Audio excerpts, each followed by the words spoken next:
Bismillahir Rahmanir Rahim.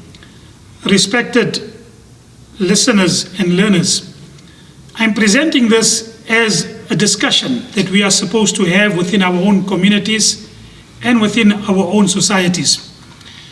And that is with regard to social classification and merit.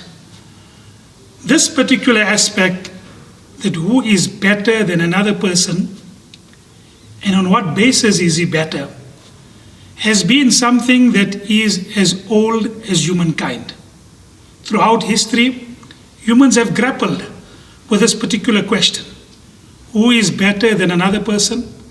And on what basis is he better than another person? You would recall, as the Quran reminds us, that when Allah subhanahu wa ta'ala created Adam alayhi salatu was salam, Allah ta'ala told the angels that make sajda in front of Adam alayhi salatu was salam. The angels, as is their nature, la ya'asuna Allah ma amarahum, they never go against the command of Allah, they do what Allah commands them. They immediately fasajadu. They made sajda out of respect and because of the commands of Allah, except Iblis. And Iblis refused. And the Quran tells us why he refused. And what did he say? Ana khayrum min. I am better than Adam. Khalaqtani min nar wa khalaqtahu min tin. I have been created from fire, and Adam alayhi salam is created from mere dust. Fire is more superior than dust. And he had his own reasons why it was so. So he used origins, the substance from which he was created, as the basis of deeming himself superior. So that is one, that you regard your origin or your substance from which you are created as something that you regard yourself as better than another person. Sometimes people have used wealth as the basis of being superior to other people. It's a very commonly held notion. If I've got more wealth, then I'm better than you. Right? Look, if you are better than me, you would have had more wealth. Now that has been discredited in Islam. Right? But this notion is something that is mentioned even in the Holy Quran. In Surah Kahf, Allah says, conversation between two people. One was wealthy, one was not wealthy, but he had iman. And at the end of the conversation, his argument trumps. His argument became more apparent and correct, right? Because the wealth of the wealthy person was destroyed. But during the course of the conversation, Allah mentions it, Ana aktharu minka malaw wa a'azzu nafara. I got more wealth than you, and because I got more wealth, I've got more honor than you. Sometimes people use the aspect of their race, their lineage. I come from a very superior race or a superior ethnicity, an ethnic group, from a tribal group. I'm from royal class, so to speak. And you come from this other village. I come from this village. I am from this tribe, you are from that tribe. And traditionally this tribe is better than another tribe. Again, discredited in Islam. Ansabukum hadihi laysat bimasabbatin ala ahadin. Lineage was never the reason why you degrade or look down upon another person. All these are discredited in Islam. But perhaps one of the most shameful tendencies has been the tendency of regarding yourself superior on the basis of the color of your skin. I'm fair, I'm blonde, I'm dark, or whatever it is, I'm better than you on the basis of the color of my skin. Now, that is something that is completely far removed from Islamic teachings. In the time of Nabi Karim Sallallahu Alaihi Wasallam, not only in our time, it was something that was also very much in vogue. Amongst the Arabs, racial prejudice was very deeply entrenched, and it manifested itself. On one occasion, when Nabi Karim Sallallahu Alaihi Wasallam, after the conquest of Makkah, he told Bilal to stand on the top of the Kaaba and give the call for azan. It was a sign that we have conquered by the will of Allah, and Nabi Karim Sallallahu Alaihi Wasallam made a statement.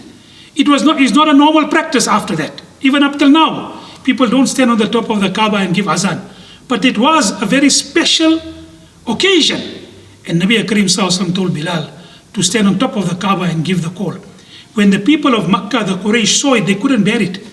One of them even said, I am happy my father died before seeing such an event, that a black Abyssinian slave standing on top of the Kaaba and giving the call to azan. I am happy my father didn't have to see this. When Nabi Karim Sallallahu Alaihi Wasallam came to know about the murmurings that were happening, and Muslims came to know about it, Nabi Karim Sallallahu Alaihi Wasallam ascended the pulpit and Nabi Sallallahu Alaihi Wasallam recited the verse, Ya ayyuhan nas inna khalaqnakum min dhakari wa untha. O people, Allah has created you from one male and female. Allah has made you into different races, into different tribes. لِتَعَارَفُوا, for the sake of identification, not for the sake of superiority. You are not superior to another person because of your ethnicity, your race, your tribe, the color of your skin, or your appearance. Inna Allah la yanzuru ila suwarikum. Allah does not look at your appearance. Yanzuru ila qulubikum wa niyatikum. But He looks at your niyat, and He looks at your heart, and He looks at your purity, He looks at your piety and your sincerity. So Nabi Karim Sallallahu Alaihi Wasallam made mention with regard to that.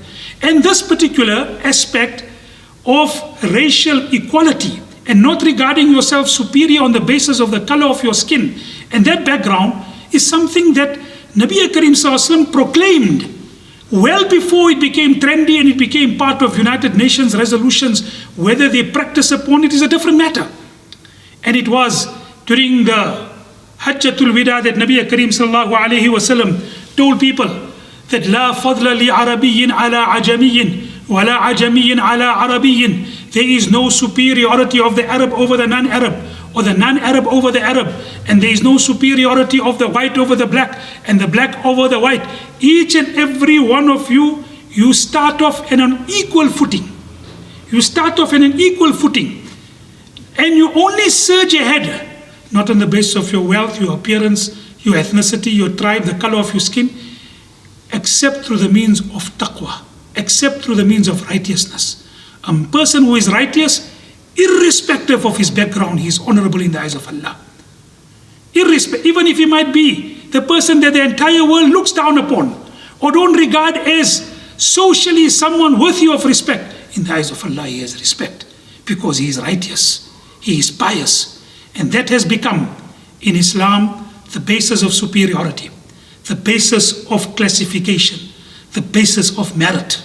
No other classification and merit matters now in righteousness, in deen, and in the eyes of Allah subhanahu wa ta'ala. Therefore, when Abu Zar radiallahu ta'ala anhu one day called Bilal, and he used derogatory language towards him, the son of a black slave. When Nabi Karim Sallallahu Alaihi Wasallam heard about him, he became so angry, and he said, "O Abu Zar, you still have traces of ignorance in you. Despite the fact you have brought Islam, but by you making mention of such a statement, you still have traces of ignorance." And Abu Zar had a complete change. He became one of the most greatest proponents of equality and taking it to a new level. Nevertheless, this is part of our teachings, and we have to keep this in mind. Islam has always been distinctive for this aspect of racial equality, and therefore it is so sad that despite that we have been the ones to proclaim this particular aspect of first before it became trendy. It will be a tragedy, a great tragedy. Even if there are other political motives or other reasons, or we can say that there are other justification, there is no justification with regard to having racial prejudice, no justification. Right? But whatever it is, whatever other people's motives with regard to it, it will be a tragedy if the religion that came to be distinguished for racial equality be accused of racism. It will be a tragedy, because we were the ones who were amongst the foremost. And people came upon the righteousness because of Islam's view on this. And what a better way to conclude than to say in the autobiography of Haji Malik Shahbaz Ahmad, better known as Malcolm X, he relates his experience with regard to Hajj. And he said, "I never ever thought, coming from America, which is so deep-seated in racial prejudice, that I would see the day in which people from different backgrounds, the black people from Africa, the Asians from Asia, and the people from the Scandinavian countries with the blonde complexion and the fairest of hair, they would come together in equality, and all of them doing the same set of rituals together shoulder to shoulder with one another. I never thought I would see that day. This is what Islam has become famous for. Let us uphold that. And let us not be amongst those who do a disservice to our deen by not upholding it.